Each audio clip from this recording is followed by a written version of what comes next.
Hello students, welcome to A to Z পরীক্ষা। তো আজকে কিন্তু তোমাদের সঙ্গে চলে এসেছি জিএস এর প্র্যাকটিস সেট 6 নিয়ে। ঠিক আছে, 50 মার্কসের যে প্র্যাকটিস সেট সেটা কিন্তু তোমাদের চলছে। যারা প্রিভিয়াস গুলো দেখোনি দেখে নিও, প্রচুর ইম্পর্টেন্ট কোশ্চেন কিন্তু সেখানে রয়েছে। হতেও পারে তুমি সেখান থেকে কমন পেয়ে যাও। ঠিক আছে, তো ঠিক এক্স্যাক্টলি যেরকম ভাবে তোমাদের এক্সামে আসে, প্রথমে অ্যাব্রিভিয়েশন, তারপর স্কিম, তারপরে ওয়ান লাইনার, ঠিক সেরকম ভাবে কিন্তু আমি এই সেটগুলো তৈরি করেছি। আজকে আমরা 6 নম্বর সেটটা দেখবো। ঠিক আছে, চলো দেরি করবো না, শুরু করব। দেখো আজকে অ্যাব্রিভিয়েশন প্রথম যেটা বলেছে, কি বলেছে? ইআরডিএ। ঠিক আছে, ইআরডিএ এটার ফুল ফর্ম কি? ইআরডিএ এর ফুল ফর্ম হলো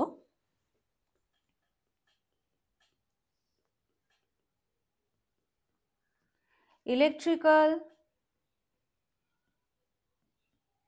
research and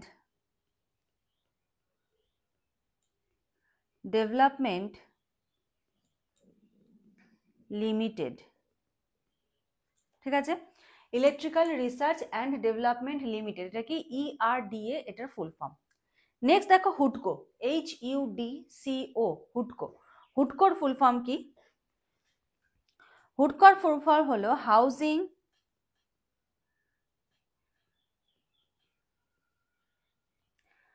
housing and urban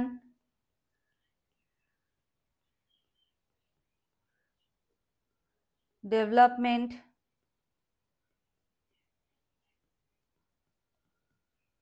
corporation limited. Housing and urban development corporation limited. ঠিক আছে, এটা কি হুডকোর ফুল ফর্ম। নেক্সট বলেছে ICFTU। ঠিক আছে, ICF তোমরা কিন্তু প্রত্যেকে জানাবে যে এই যে 50টা এখানে রয়েছে 50 মার্কস, তো 50 মার্কসে তোমরা কত স্কোর করলে সেটা কিন্তু প্রত্যেকে জানিও। ICFTU এটার ফুল ফর্ম কি? দেখো,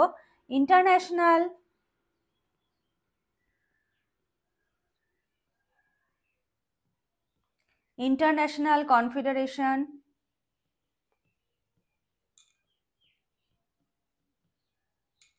of free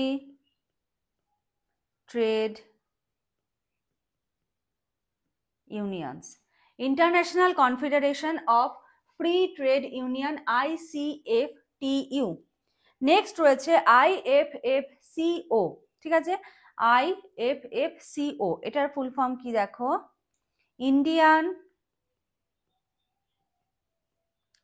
farmers fertiliser cooperative limited. ঠিক আছে, তাহলে Indian farmers fertiliser cooperative limited, IFFCO এটার ফুল ফর্ম। নেক্সট বলেছে ইনস্যাট, INSAT এটার ফুল ফর্ম কি? দেখো, ইন্ডিয়ান ন্যাশনাল স্যাটেলাইট সিস্টেম। ঠিক আছে, ইন্ডিয়ান ন্যাশনাল স্যাটেলাইট সিস্টেম। তাহলে এই গেল হলো অ্যাব্রিভিয়েশন। এই অ্যাব্রিভিয়েশন যদি তুমি পুরো ঠিক করে আসতে পারো, এখানে কিন্তু 10 আউট অফ 10 তুমি পেয়ে যাবে। এবারে দেখো তোমাদের কি থাকে, স্কিমস। ঠিক আছে, তো দেখো প্রথম স্কিমস কি বলেছে? অটল পেনশন যোজনা, তারপরে বলেছে আয়ুষ্মান ভারত স্কিম, তারপরে বলেছে হলো স্বাবলম্বন হেলথ ইন্স্যুরেন্স স্কিম। তো অটল পেনশন যোজনা এটার ইয়ার কত? এটার ইয়ার হলো 2015। ঠিক আছে, অটল পেনশন যোজনা কবে? 2015। আয়ুষ্মান ভারত 2018। তারপরে হলো স্বাবলম্বন হেলথ ইন্স্যুরেন্স স্কিম, এটাও হলো 2015। ঠিক আছে, এগুলোর কিন্তু শুধু সালগুলোই কিন্তু তোমাদের মনে রাখতে হবে। অন্নপূর্ণা রসোই যোজনা। ঠিক আছে, অন্নপূর্ণা রসোই যোজনা এটা কবে? 2016।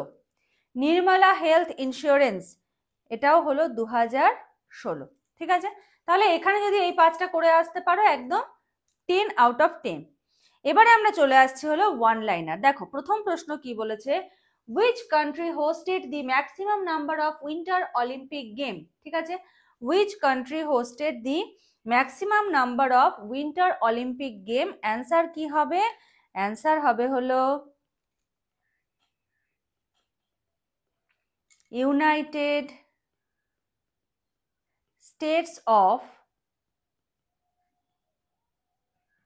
আমেরিকা। ঠিক আছে, ইউএসএ। নেক্সট, পরের প্রশ্ন, which nation is stated the which nation is slotted to host the 2026 winter olympic games? ঠিক আছে, কোন নেশন হোস্ট করবে 2026 উইন্টার অলিম্পিক গেম? অ্যান্সার কি হবে? Italy. Next, cobalt is the component of which vitamin? Cobalt কোন ভিটামিনে পাওয়া যায়? Answer কি হবে? Vitamin B12। ঠিক আছে। Next, what is the chemical name of quick lime? Quick লাইমের কেমিক্যাল নেম কি? অ্যান্সার কি হবে? Calcium oxide.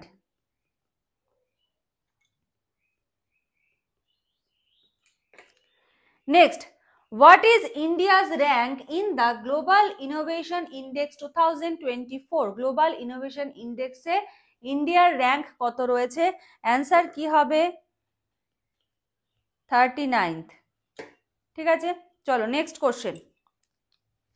Seema Darshan project for border tourism belongs to which state? ঠিক আছে, সীমা দর্শন প্রজেক্ট ফর বর্ডারের যে ট্যুরিজম, মানে বর্ডারে গিয়ে সীমানা দেখা আর কি, সেটা কোন স্টেট নিয়েছে সীমা দর্শন প্রজেক্ট? অ্যান্সার কি হবে? গুজরাট।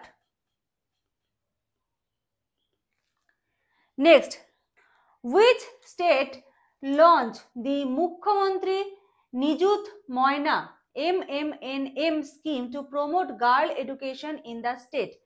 ঠিক আছে, এই স্কিমটা লঞ্চ করেছে বা এই স্কিমটা লঞ্চ হয়েছে কোন স্টেটে? কাদের জন্য? গার্ল এডুকেশন প্রমোট করার জন্য।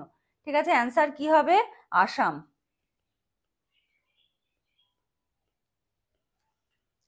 Next, what is the primary objective of operation Meghdoot? এটার নাম হয়তো তোমরা অনেকেই শুনেছ। এই অপারেশন মেঘদূত এটার মুখ্য উদ্দেশ্য কি? ঠিক আছে, অ্যান্সার কি হবে? To secure Siachen glacier. ঠিক আছে, সিয়াচেন গ্লেসিয়ারটা সিকিউর করা। নেক্সট, হুইচ রিভার, কোন নদীটা রাইজেস ফ্রম দি মিলাম glacier in the Kumaon Himalaya? Kumaon হিমালয়ের মিলাম গ্লেসিয়ার থেকে কোন নদীর উৎপত্তি ঘটেছে? অ্যান্সার কি হবে?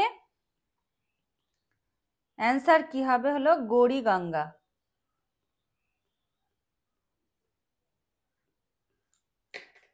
Next question, which river originate in Rajasthan and disappears in Gujarat? খুব ইম্পর্টেন্ট কোশ্চেন, মানে আর খুব কমন কোশ্চেন এটা। অ্যান্সার কি হবে? লুনি। ঠিক আছে। Next, who led the Rampa rebellion 1922 against the British? ব্রিটিশদের অ্যাগেইনস্টে রাম্পা রেবেলিয়নটাকে কে লিড করেছিল? অ্যান্সার হবে কি? আল্লুরি সীতারাম রাজু। আল্লুরি সীতারাম রাজু কিন্তু এটা হোস্ট লিড করেছিল। ঠিক আছে, আচ্ছা তোমরা তো এখানে দেখতে পাচ্ছ হলো যে তোমাদের ওয়ান লাইনার যেগুলো আর কি 50 মার্কস সেটা দিচ্ছি। তোমাদের যে বাকি 50 মার্কস আসে ডেসক্রিপটিভ জিএস এর ক্লাস কিন্তু A to Z পরীক্ষাতে অলরেডি চলছে। চাইলে কেউ ক্লাসেও জয়েন করতে পারো, চাইলে কেউ নোটসও নিতে পারো। অলরেডি কিন্তু প্রায় 50-র কাছাকাছি টপিক কিন্তু কভার হয়ে গেছে। 48টা টপিক কিন্তু আমরা কভার করে ফেলেছি। আরো কিন্তু হবে, একদম মেইনস এক্সাম পর্যন্ত কিন্তু তোমাদের ক্লাস চলবে। সোমবার এবং বুধবার করে কিন্তু তোমাদের ক্লাস হয়। ঠিক আছে, যদি আরো তথ্য জানতে হয়, ডেমো নোটস নিতে হয়, স্ক্রিনে দেওয়া নাম্বারে যোগাযোগ করো, যোগাযোগ করে সমস্ত ডিটেলস নিয়ে নিতে পারো। আর যদি মনে হয় যে না আমার ক্লাস করার প্রয়োজন নেই, আমি শুধুমাত্র নোটস নেব, সেই ফেসিলিটিও রয়েছে। শুধু এটুকুই বলবো, এরকম ভাবে নোটস কোথাও পাবে না। একবার ডেমো নোটস নাও, একবার নোটস নাও। নোটস নিলে শুধু একটা কথাই বলবে যে ম্যাম আর 2 মাস আগে নিলে হয়তো অনেকটা বেশি পড়তে পারতাম। ঠিক আছে, আমি জানি না তোমরা বাড়িতে কতগুলো টপিক তৈরি করে ফেলেছো, কিন্তু আমার যারা স্টুডেন্টরা রয়েছে তারা কিন্তু 48টা টপিক কিন্তু রেডি করে ফেলেছে। ঠিক আছে, তো চলো এবার আমরা পরের প্রশ্নে আবার চলে যাচ্ছি। বলছে who wrote war and peace? War and peace, ঠিক আছে, ইনভার্টেড কমার মধ্যে, এটা কে লিখেছে? অ্যান্সার কি হবে? লিও টলস্টয়, ঠিক আছে। Who wrote war and Peace? Leo Tolstoy. Next question, in which state, কোন রাজ্যে Rajiv Gandhi national institute of youth development located? ঠিক আছে, Rajiv Gandhi national institute for youth development, এটা কোন রাজ্যে অবস্থিত? অ্যান্সার কি হবে? তামিলনাড়ু।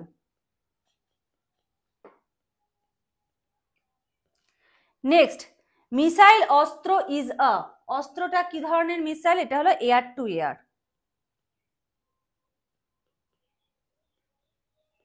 এই যে তোমরা 50 মার্কস জিএস দেখছো, এখান থেকে কিরকম পড়বে? ধরো এই মিসাইলের যে প্রশ্নটা, যেমন এয়ার টু এয়ার, এই প্রশ্নটার উত্তর তুমি পারলে না, তার মানে কি তোমার এই মিসাইল সংক্রান্ত যত প্রশ্ন আছে সেই জায়গাটা তোমার উইক রয়ে গেছে। তো যখনই তুমি এটা পারছো না, এই রিলেটেড যা যা রয়েছে টপিক, সেগুলো কি করো, সবকিছু পড়ে ফেলো। তাহলে কি হবে, নেক্সট টাইম যখন আবার মিসাইল রিলেটেড কোনো কোশ্চেন থাকবে, তুমি যেন অ্যাটেন্ড করতে পারো। এরকম ভাবে কিন্তু নিজেদের পড়ার স্ট্র্যাটেজিগুলোকে চেঞ্জ করতে হবে। নেক্সট দেখো, Hariprasad Chaurasia is a renowned player of, ঠিক আছে, তিনি কোন বাদ্যযন্ত্র বাজাতেন? অ্যান্সার কি হবে? ফ্লুট। ঠিক আছে, এই যে বাদ্যযন্ত্র, কোন বিশেষ ব্যক্তি কোন বাদ্যযন্ত্র বাজাতেন, এটা নিয়ে কিন্তু পরীক্ষার প্রশ্ন আসে। তো এটা, এই রিলেটেড যা যা আছে তোমার কাছে স্টকে, সমস্ত কিছু কিন্তু তোমাকে পড়ে ফেলতে হবে। এরকম ভাবে কিন্তু তোমাদের স্কিলটা আস্তে আস্তে ডেভেলপ করতে হবে।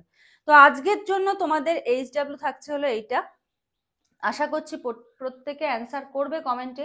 হু becomes the first female and African president of the International Olympic Committee? ঠিক আছে, প্রথম মহিলা এবং African president of the International Olympic Committee কে, তার নামটা কিন্তু বলতে হবে। এটা হলো আজকের এইচডব্লিউ। তো আশা করি আজকে 6 নম্বর যে প্র্যাকটিস সেট, সেটা প্রত্যেকের ভালো লেগেছে। নেক্সট ক্লাসে আবার তোমাদের সঙ্গে দেখা হবে, কথা হবে। আজকের মতো এখানে শেষ করছি। Thank you.